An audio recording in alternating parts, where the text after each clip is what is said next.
Hi there, and welcome to question and answers on spiritual ABC. I was hoping to have some people coming in so we could discuss and speak about these different questions. But I might as well start by myself and record it and see if there can be any interest.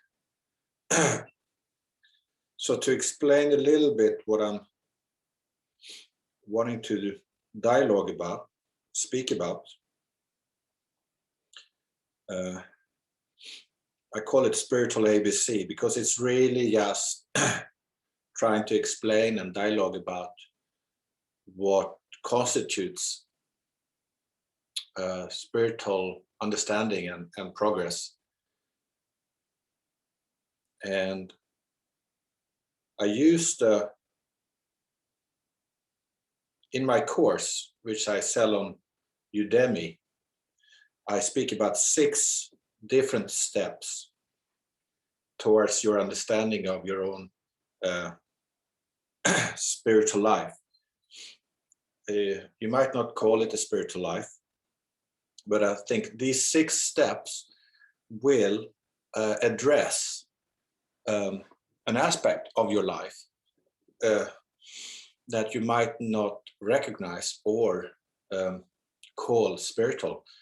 I like to highlight for all of us that we all share the human experience. Whether we call that spiritual or not doesn't really matter because we share this experience. Now, there are, of course, different levels and depth of experience that you can have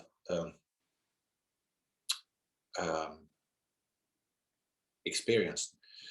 And I would say over time, we accumulate experience and we learn from it, and our own life deepens because of the depth of experience that we have had. Simply by living, simply by letting the years go by, we gain experience. We don't have to do much. Time just passes and we gain experience over time. But you can also enhance your experience by going looking for depth, going looking for deeper experience, going looking for different experience. Some people call it supernatural experience. Some people call it spiritual experience. Some people call it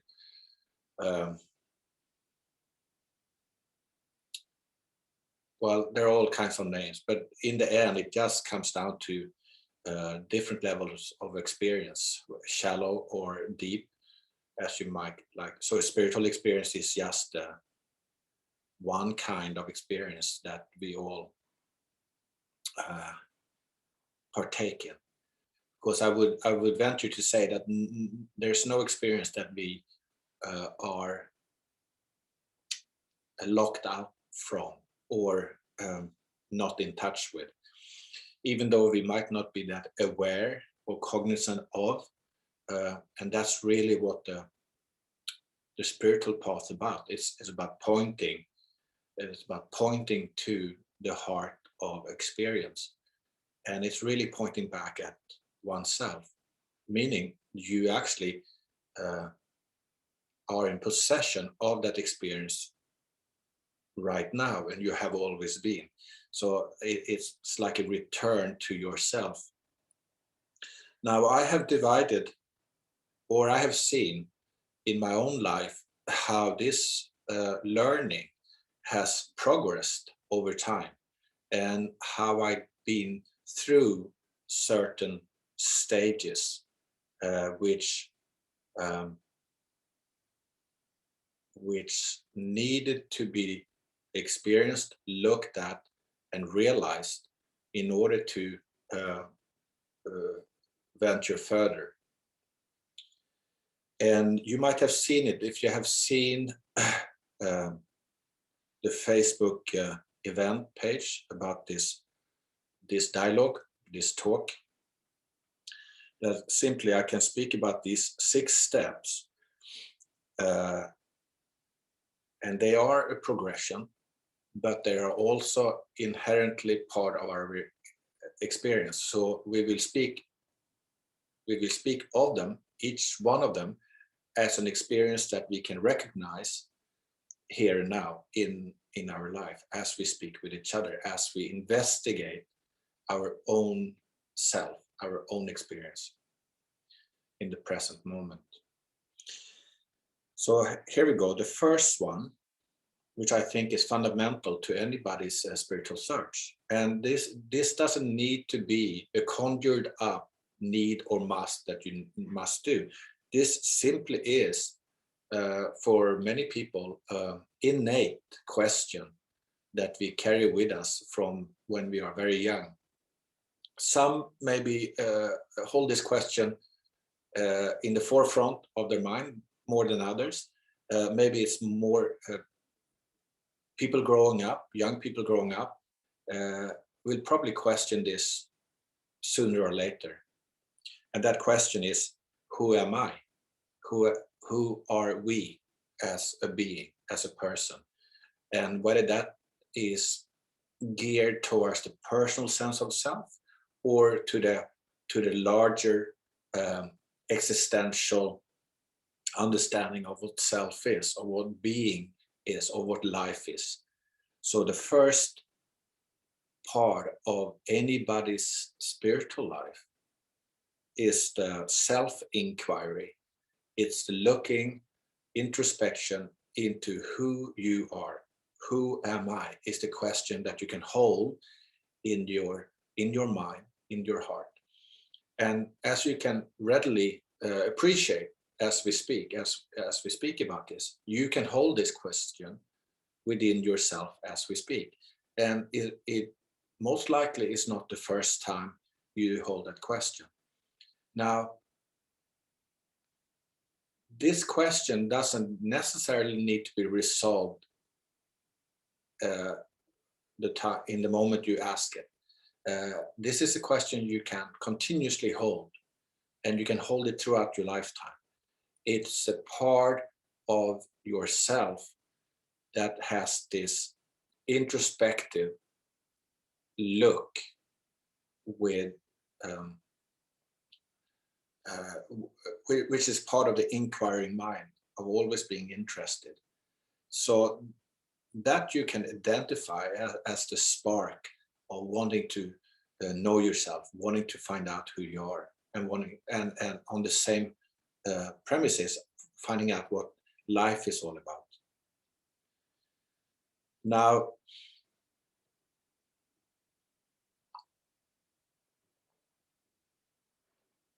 that question, if you hold that question in yourself when you're young, or at any stage in your life, you probably ask yourself, well, how do I find out? What do I do in order to come to an answer, to come to a conclusion? What do I do? And how do I realize who I am? So that is my next point, and my next step. And I call it meditation. But it's simply not just Buddhist sitting down like a Buddha, cross-legged, and meditating for an hour or two as a practice. It can very much be that, but it's much more than that. So I call it meditation, tranquility and insight. Tranquility and insight are traditionally the two sides of the same coin of meditation. This, the Buddha himself used this for his meditation practice, but it's probably older than the Buddha. This is probably the way spiritual aspirants and realized people have looked at meditation long before he came on the scene, which is 2,500 years ago.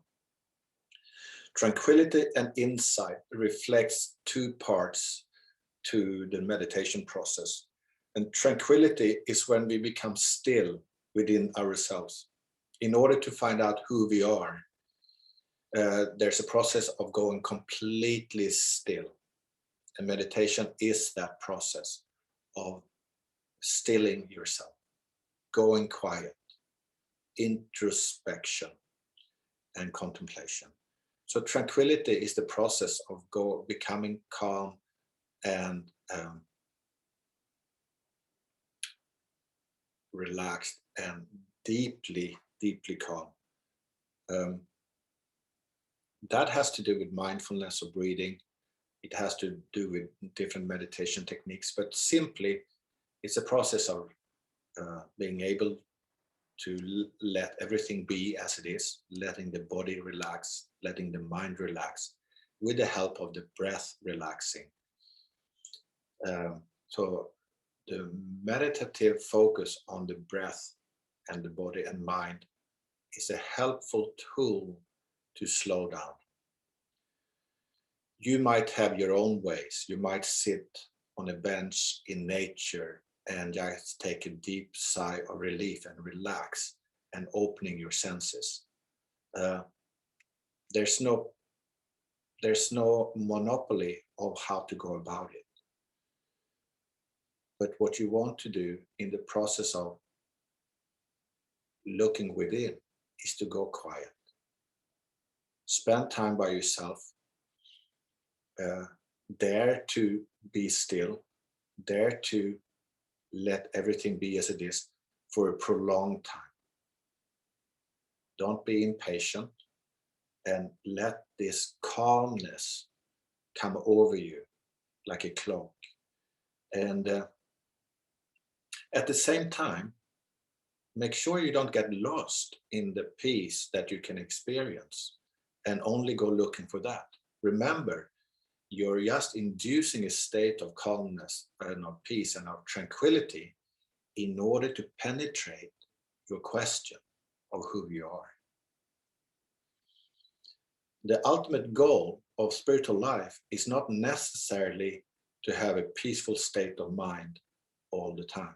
That's not what we're looking for.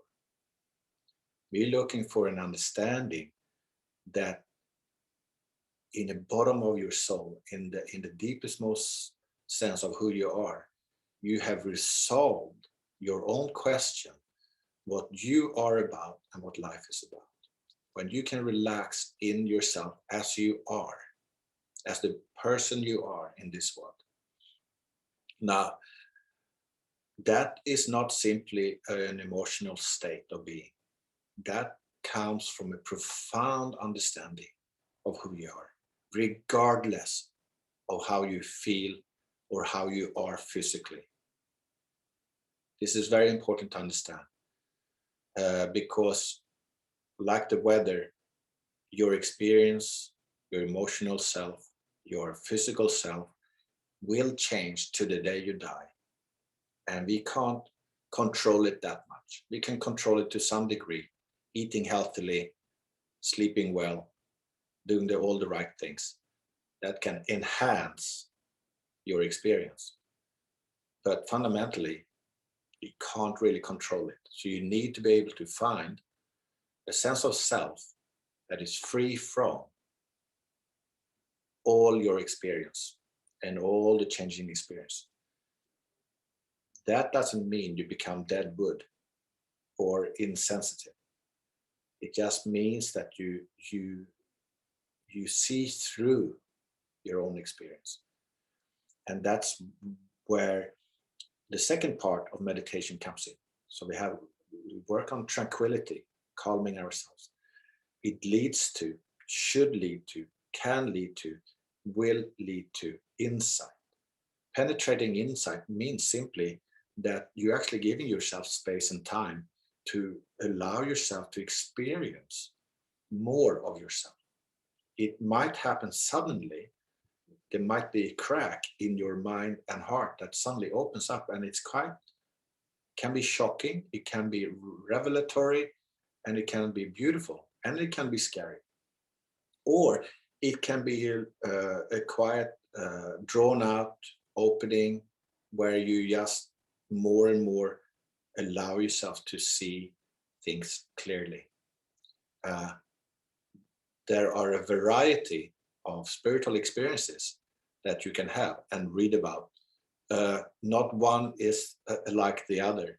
And many times what you will experience at one point, you may not ever experience again. Just as yesterday, we cannot experience yesterday again. What we will experience is the next day. It looks quite similar to yesterday, but it is different. So meditation is a very good tool to implement in your life when you're harboring the questions of life. Who are you? And of course, there are many, many traditions, Western and Eastern, that are happily trying to accommodate you in that search.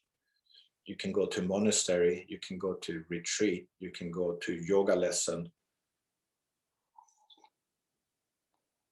There are plenty to find. So there's no lack of help or advice out there.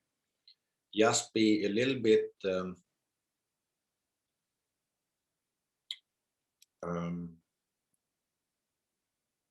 careful as what you choose. But there are plenty out there, and I wouldn't necessarily need to point you in one direction or another. I'm sure in your circumstances, you're able to pursue your spiritual interest in the manner that really suits you. And sometimes we have to learn by trial and error, but just keep your eyes sharp and your heart open, and be willing to listen. And that approach, and I'm speaking from my personal experience, this is really how my spiritual path unfolded as well. But I think it's quite universal. I don't see myself as special in that. I think it's a growing process in anybody's life, really, whether you put the connotation spiritual on it or not. And so we don't need to restrict it to a spiritual outlook, but we can have the view of a maturing process, a life process of gaining experience in a variety of fields, and in an increasing depth of your own understanding of yourself. So that leads me to the next point, which number 3, the third point, which is satsang. Satsang is an Indian word which means meeting in truth. When you commune with other people or another person in the seeking and the finding of truth, in a spiritual context, in the context of wanting to experience what the spirit is, what life is, on a deeper level, to experience who you are on a deeper level. And in India, satsang has been a balance to the solitary meditation, because meditation is many times solitary, by yourself, or among many other people that's sitting by yourself, as in a community. This is, by the way, very helpful for your own discipline. If you have difficulty disciplining yourself by yourself, is always very, very helpful and powerful to sit with a group of people, because there is a communal effect that will be able to lift and help your own self-discipline of meditation. Satsang, while meditation has the quiet aspect, the silent aspect, the personal aspect of going within, satsang is a meeting between two or more, which means engagement, which means relationship, which means interaction, which means dialogue. So it's the active side of the inactive side of meditation. It's the social maybe that's wrong to call it the social, but social in the sense that it involves more than you, involves other people. And satsang has always been traditionally when a seeker seeks out the realized teacher to ask and ponder one's own questions with someone who sits perfectly with the answers. He or she has realized who they are, what life is about, and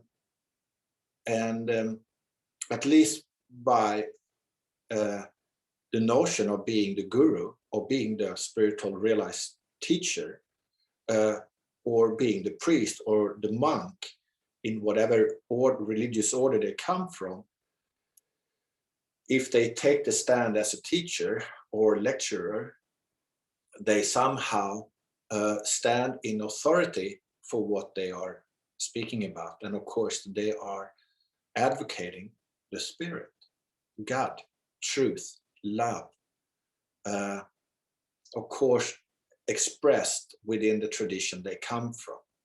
So you always have to be able to listen to the language they use and do not oppose the language of any tradition. You just need to learn the language they use in order to be able to hear what they're saying. Now, this is very important. Satsang is one of the most important steps on the spiritual path, because satsang usually occurs when you have come to a point, almost to a point where you have, to one degree or another, exhausted your own efforts to try to realize and to come to terms with your deepest questions. So satsang usually is a call for help. You suddenly realize you need help. You need someone that you can speak with. You need someone who can guide you. You need someone to be able to put a finger on your and answer to some degree your questions. You have looked, you have inquired within yourself. You probably have read a lot, which is always good.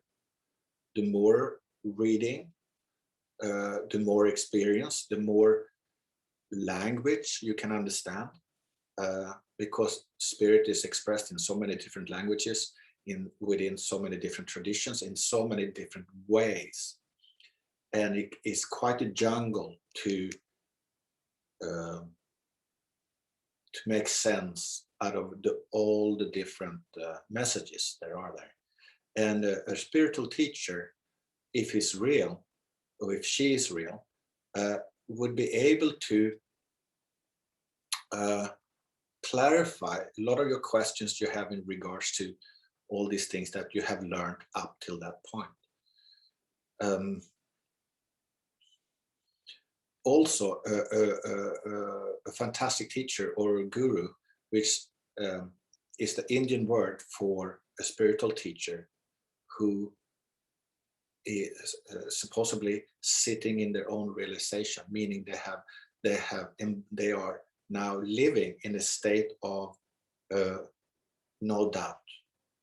They have seen who they are, they accepted who they are, and they live from that experience of being that limitless being, which we can come to see that is the essence of who we are. And that, of course, we can express in many, many ways, and we will get back to that point. But just to make the point again, that the meeting in satsang, meaning going to see a teacher, meaning to go to a group, to sit in a group discussion, dialogue, go to a seminar, go to a lecture, or sitting by the feet of an Indian saint in India, is a very important injunction. And in the West, that might just take the form of going to lectures, listening to profound teachers, and asking questions, having question and answer formats where you're able to verbalize and investigate your own questions with the help of other people. This is very important. And you know that from your school days.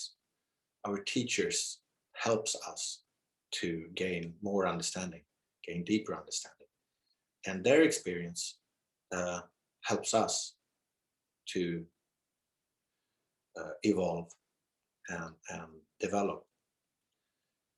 This is, this is not really difficult. It's pretty straightforward. Just knowing that when you're looking for yourself, when we quote unquote follow the spiritual path, it becomes very intimate, because we are speaking about the most intimate part of ourselves. So it is an existential question. It's not a school topic. It's an existential question that relates to you and to your life questions. So it's very, very, very important. It's not the academic study of general classification of spirituality. No, it's about your life. It's about reality, and it's real, it's raw, and it is demanding. So if you're coming from the heart, it's not an academic study. It's coming from a deep wish, a deep wanting to understand yourself, and in its ramifications to understand other people and life itself too. So satsang is spending time with realized people, spending time with truth seekers. It's seeking them out and asking them your questions, and opening your heart to the answers that you will receive. And this can have a profound impact on you, because if you meet a fully realized teacher, many times, even without speaking, they can have an effect upon you. And it's almost like their fire in their heart can touch your heart, and can light the fire in your heart. It can even have the potential to wake you up. So it's not rare, it's not uncommon to have deep spiritual experiences the first time or second time you come upon a real teacher. That will come at night, it will come in the daytime. You just need to be a little bit aware, pay attention to what's going on, and do not deny your experience. Allow it to flower within you. This is quite common, and it's a step on the way. It's not the final. It's not there's no finality to it. It's more of opening the door. It's almost like the beginning. You have had intimations and longings before, but it's many times when you meet the real teacher that suddenly there's like an opening of the door, and you suddenly can see a way forward, and that's usually quite mind-blowing and fantastic, because there's a part of you that will say, oh my God, I have found what I was looking for. Many times you can have a direct insight into the nature of who you are, the selfless existence that has no beginning and no end. This is a very profound, and it will have deep consequences upon your life. But that, I would just say that is a course, something that is going to be a jewel to you. That is the beginning of something that is now discovered, rediscovered, awakened, and found. That leads me to the next point, number 4, and I call this service, the way we give. Service, selfless giving. And I look back in my life and I was thinking, when did I do it? And when I was 18, 19, I started working in the hospital, like 20 or something like that. And I worked for 10, 15 years within the medicine workplaces like hospitals, care homes, etc. And there, I think I have told myself that's where I got my human education about what it means to be human and caring for other people. Um, that their life matters more than my life. They are when you deal with people that are ill, that are sick, even to the point of death, then you realize when you work with them as a caregiver, as a nurse, as a doctor, as a healthcare worker, uh, their life matters more than your life. And it's a wonderful way of learning to be compassionate. And it's not something that you need to learn in one sense, because it's a natural response to want to take care of people that needs help, that you must help. And if you do it within your work life or outside your work life, it doesn't really matter. But there's a point where you need to recognize the importance of you giving selflessly in your life to other people, to other situations, where you exist and live and work within a context where you are not number one, you are not the most important thing in your life, but what you do to others gain more importance to you. Now they will benefit from you being good at your job, but this selfless giving, this service, this charity is a very fundamental point of being human, that we care for each other. And you know that in the small, in the family, you know that for your friends, you know that possibly in your work. But as a spiritual aspirant, you need to be cognizant of that is a spiritual perspective.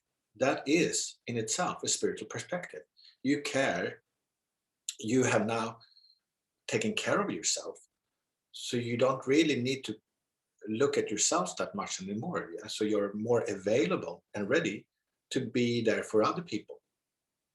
So whether that be in Medicare or not doesn't really matter, but you become selfless in giving.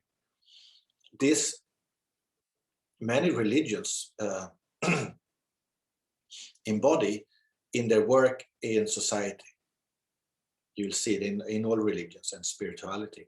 And especially if you go to an ashram in India, well, they put you to work immediately to serve the food, to cook the food, to clean the toilets, to clean the rooms. Yeah, they put you to work. They don't tell you to go and meditate by yourself. They don't give you all this profound knowledge. They tell you to do seva. Seva in Hindi means service, to work for others. And sometimes maybe they take advantage of you because they need they need a lot of workers. But it doesn't hurt to do a lot of work and work selflessly for a few years, even though you don't know why really. But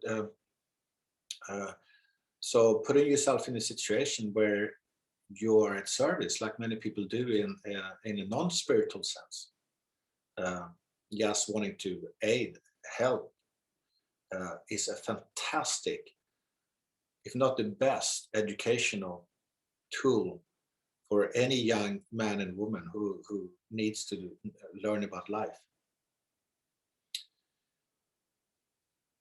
And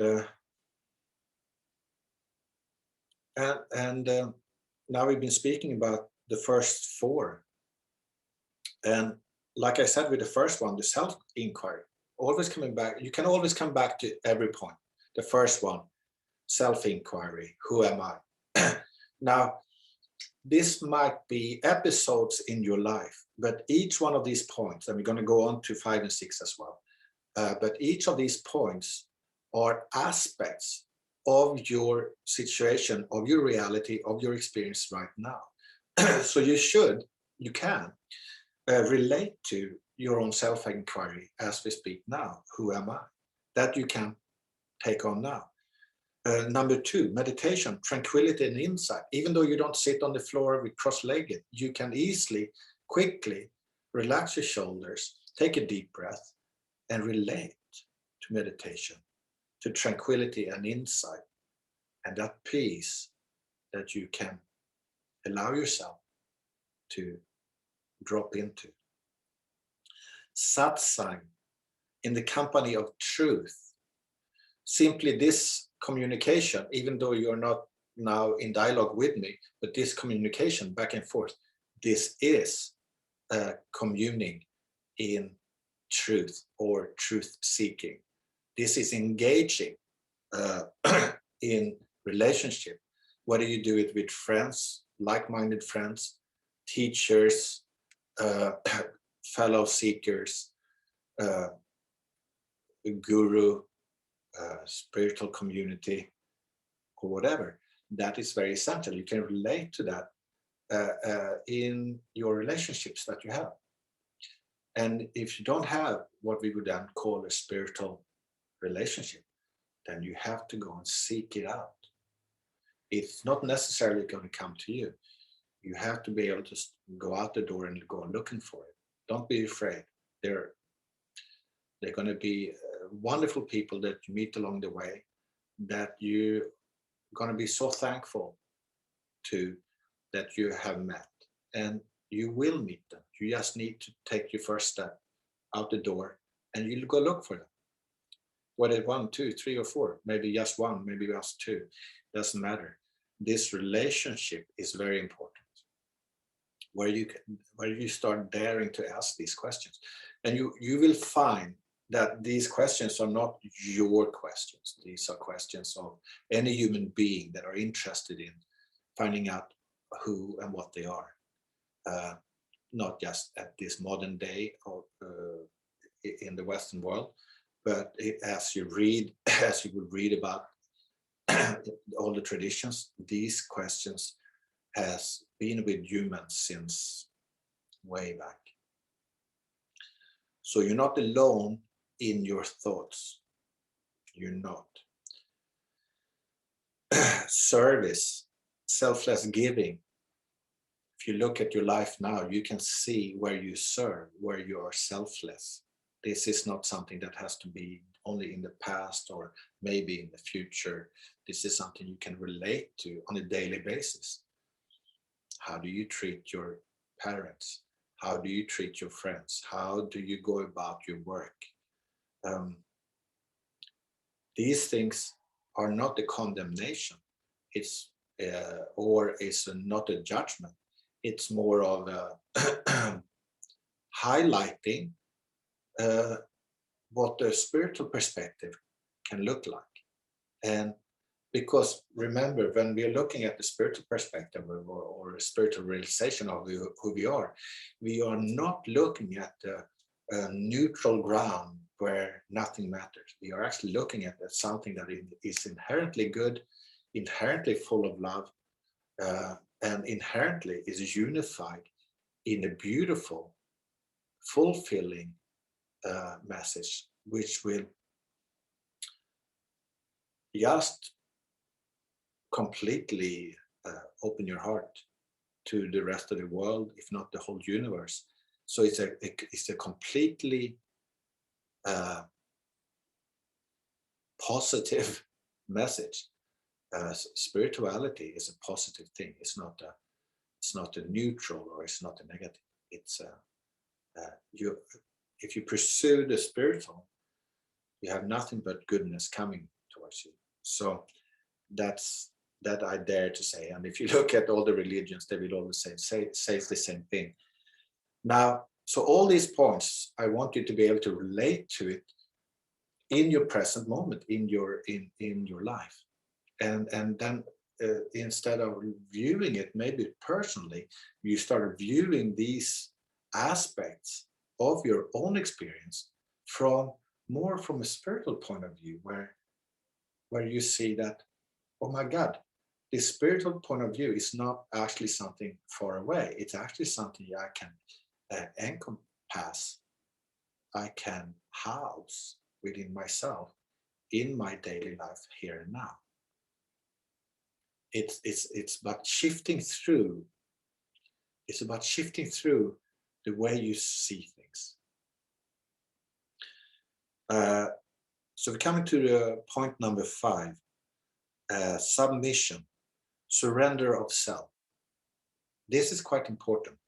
Now, if we just quickly look back at number 3, satsang, meeting the teacher, or meeting in truth, which can be a point of revelation. There can be a point of insight where when you first open the door of your own heart, or you take away the veil of your mind, and you're able to see the light, as it were, to see the truth of who and what you are.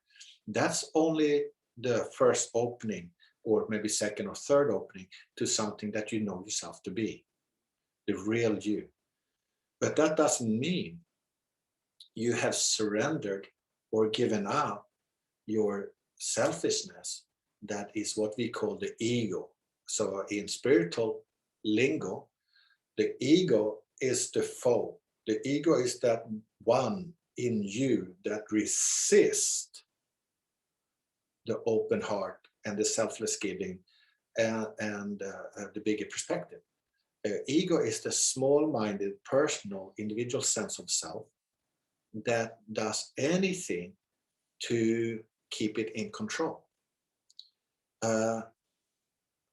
You can be a spiritual seeker, you can be a spiritual finder, you can be a spiritual realized person, and still have not surrendered or given up your ego.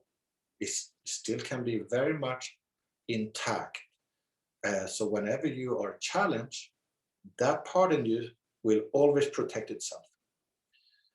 And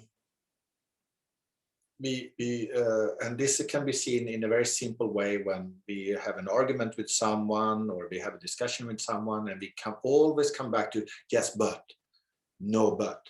Then we always come back with our own point of view, and we are never able to surrender our hold on what we think is right and correct at any time, especially when it relates to ourselves.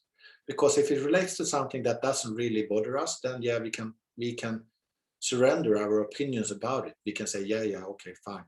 But when it relates to us, and we are very protective, defensive about what we think about who we are, and we are not willing to let go of it.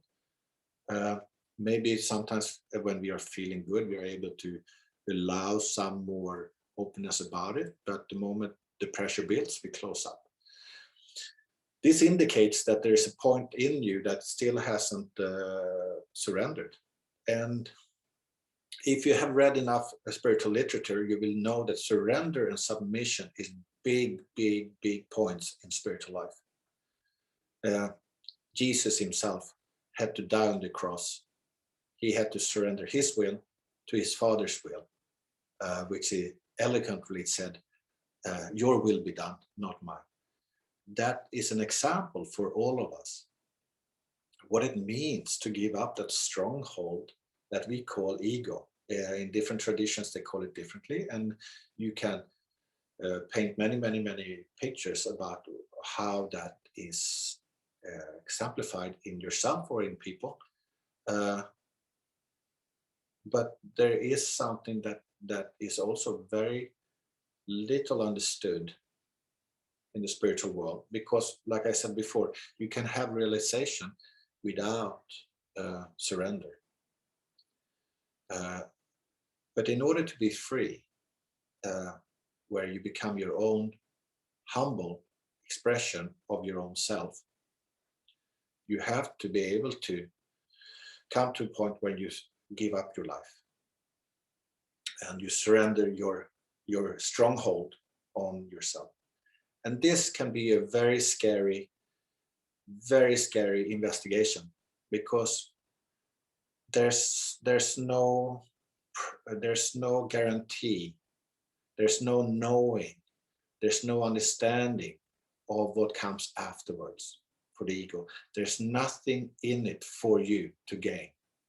So the ego hesitates, the self hesitates to go there, even hesitates to contemplate these things, because it is scary to contemplate your own demise, your own non-existence.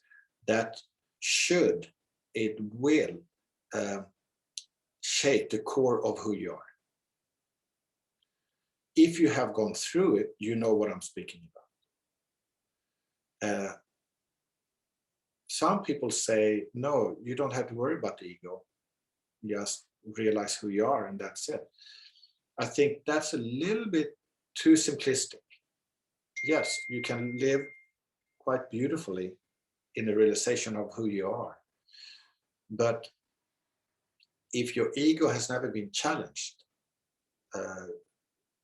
to the max, then you will not be aware of the existential hold it has on your identity, as it were.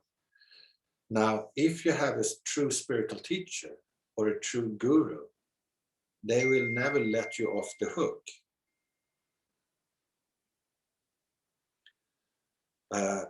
They don't demand you to do one thing or another, because they can't really. No one can actually tell anyone. No one can tell anybody else what to do. Well, we can try, but it doesn't mean they will do it.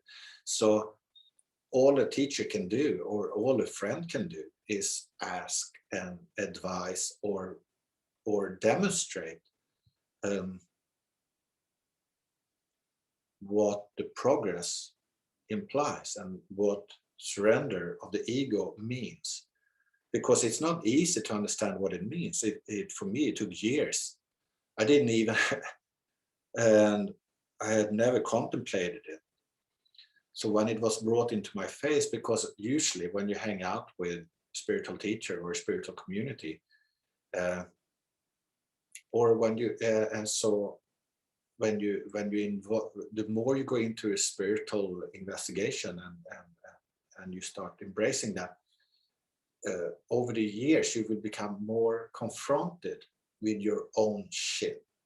You will be confronted more with your own disparity with your own understanding of the deepest truth, which is love, compassion, and care, and selflessness. So it becomes a dichotomy within yourself, and it can lead to despair, and it can lead to this anguish. It can lead to this existential conflict in yourself, which is good. This is not bad. This is, if you read the history of spiritual seekers, you will see that more or less all spiritual seekers that has progressed to becoming realized has gone through the dark night of their soul. They've been struggling with, they've been suffering their own doubts, their own dilemmas about how to progress. Not my way, but your will. I'm a sinner.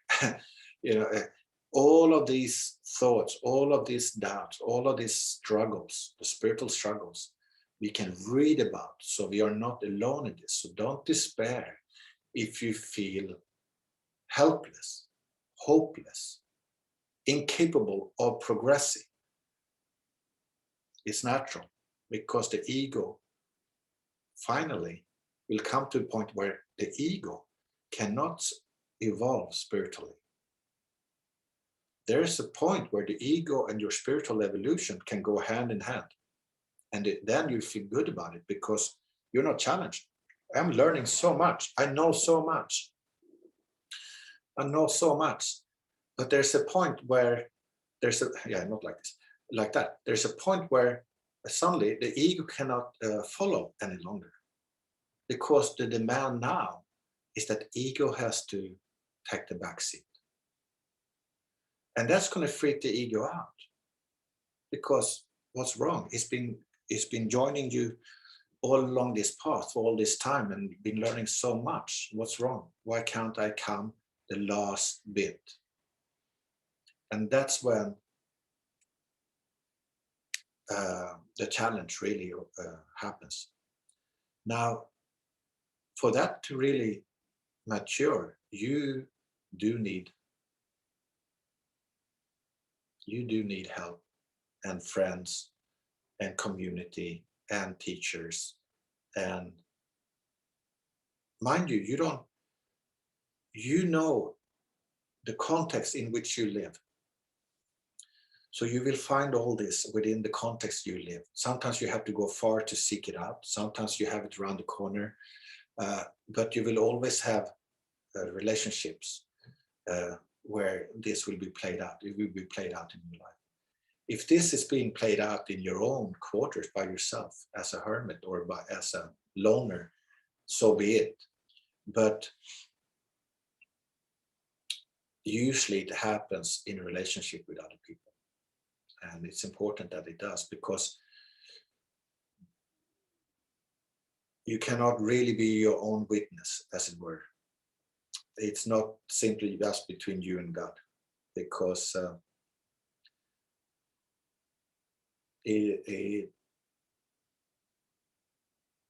the truth is in the pudding. The verification happens in relationship. But one thing you should know, though, because if you are pursuing your spiritual liberation and you're pursuing your submission, the surrender of your little self, of your smaller sense of self, to a point of finality, not this talk about, well, you have to surrender your ego every day. You have to be the selfless one every day. That's all good and fine. But I'm talking about the final surrender, finality to it, where you cross over, where you give up your life, where you says, okay, enough, you can have it. There's a finality to it that will be, it will stand obvious to you if you go through that. And I often make the example of, if there's and I always have this picture of World War I, for example, when there are two armies facing each other, or two different troops facing each other, and there's this height of the warfare going on, and the battle, and the death, and the pain and suffering going on at the same time. When let's say one side, one troop decides, we can't take it anymore, we're going to surrender, and they hoist the white flag and they surrender. They say, we surrender, we give up, we give up. Now, that's the kind of surrender you want to go through. And with the surrender, when you throw your hands up and says, I give up, that means it's unconditional. You cannot say to your captors, oh, please do this, give me this and this. No, you are in their hands. You have nothing to say. So what I mean is that your surrender is unconditional. You cannot have any conditions on your surrender. Now, your surrender or your submission might happen in a very different way than any other person's, but it will be a finality to it that you will know. It will not be maybe, or maybe I did, maybe I didn't. No, it will be certain. It will be, you will see it from a much bigger perspective. It will be confirmed to you. I promise you, and it's real.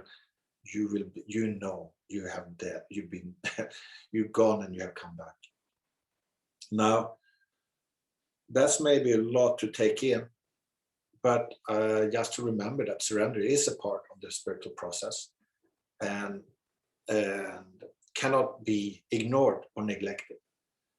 But you don't need to worry about it until it comes to you, until you're coming to that point in your life. You don't need to worry about it, because sooner or later, if you pursue your spiritual freedom, you will come to that point. And then the only thing you need to do is to be interested in it, and you be willing to look into it.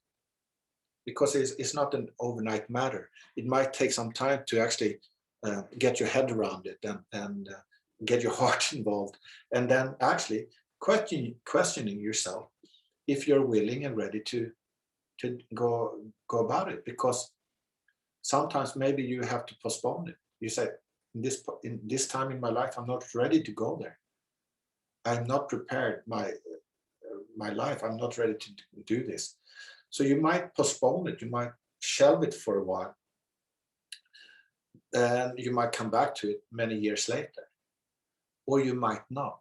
It depends on your own burning passion of this truth that we started pursuing a long time ago with the first question, the existential question of who am I?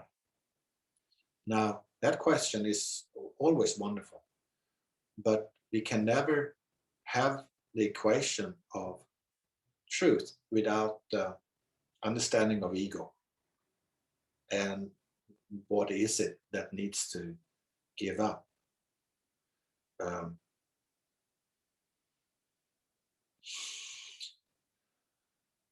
it's important to understand that, because otherwise we're going to confuse ourselves in our everyday uh, engagement in our life with our friends and family and work. We're always going to have this back and forth. We're not going to be able to see clearly between what is real and what is not real, not that real. So to come to finality is very important. It doesn't mean you become a good person, or suddenly you become this saint. No, it doesn't. It just means it clarifies for yourself who and what you are and what you are not.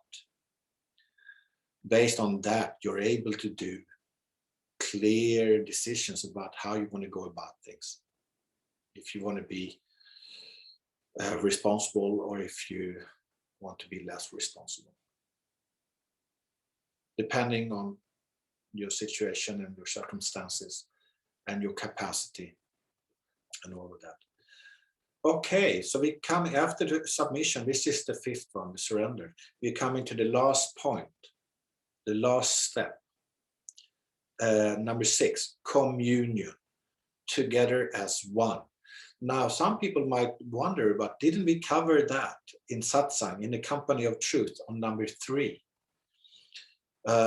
No, I make a big difference between 3 and 6, in the sense that number 3, when we went first, and we first had our first revelatory insight into the non-dual state of being, of who we are before death and after, before birth and after death.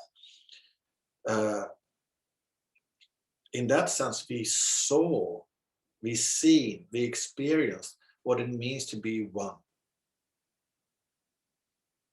non-dual, with the rest of humanity and with the rest of the world and the universe. It's profound. But at number 3, it was the opening of the door, where we became, maybe again, maybe we sensed it even before that. Maybe we had a seed of it in us already, maybe from a childhood experience, maybe from an unknown source that we weren't aware of, but what sparked our interest in the first place. Now, this communion that I speak of now happens after surrender of self, after you have given up. Fundamentally, you have given over your life. You handed over your life without holding back, without conditions, without any claim on your life, without any demand to have it one way or the other. So this communion, this life as being one, as non-dual, is able to manifest itself once you have given up yourself. You're now free to be who you are.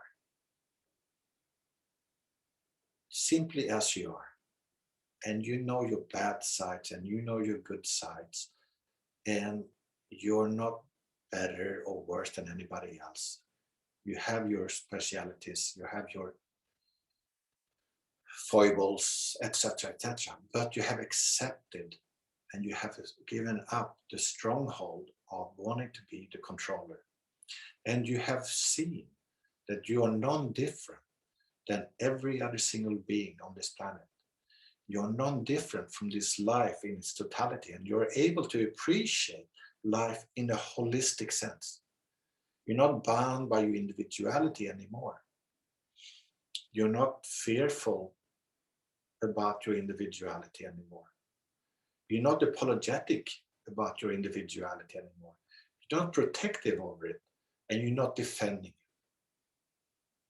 You're able to face everything, see everything as it is, and owe up to it. You're responsible for this, but you're also responsible for seeing things as they are. You're also responsible for being one, non-divided. And this is a source of ever-renewing joy and happiness, even when you feel bad, even when you have physical and mental difficulties, even when you have relationship difficulties, even when you have family tragedy, or when life is a mess and the world is a mess. Even then, you will be able to express the joy and positive response to life. You're able to engage with full appreciation and understanding of what life is about. You feel at ease with who you are fundamentally. You might want one or two more things in life. You might want this better. You might want this better. But nevertheless, fundamentally in yourself, when you sit down with yourself, you know, you're deeply confirmed within yourself that what had to be done has been done. And you're happily speaking to any other human being about any topic. And you're able to listen, you're able to learn, you're able to take critique, you're able to dialogue, you're able to ask questions, you're able to understand, you're able to not understand, you're able not to know. Remember, coming home means it's okay not to know everything, but fundamentally you know something that is apparent to you, within and without. There's a non-dual relationship that you marvel at, that never stops fascinating you. And in the darkest hour, that's where you will go to find life again. You have found love, and you know that love cannot be extinguished, and that's where you live. Yet you are plainly normal, plainly normal, plainly normal. And that's why you can encourage anybody to explore life, because the context and premises for cognizant experience is what you have as well as I have. We all share the same thing, not more or less of. So if you have a teacher, it's not because he actually experienced more than you, it's simply because he walked the path a few years before you. Like our parents teaching the children. Everyone is moving along the same timeline, some before us, some after us.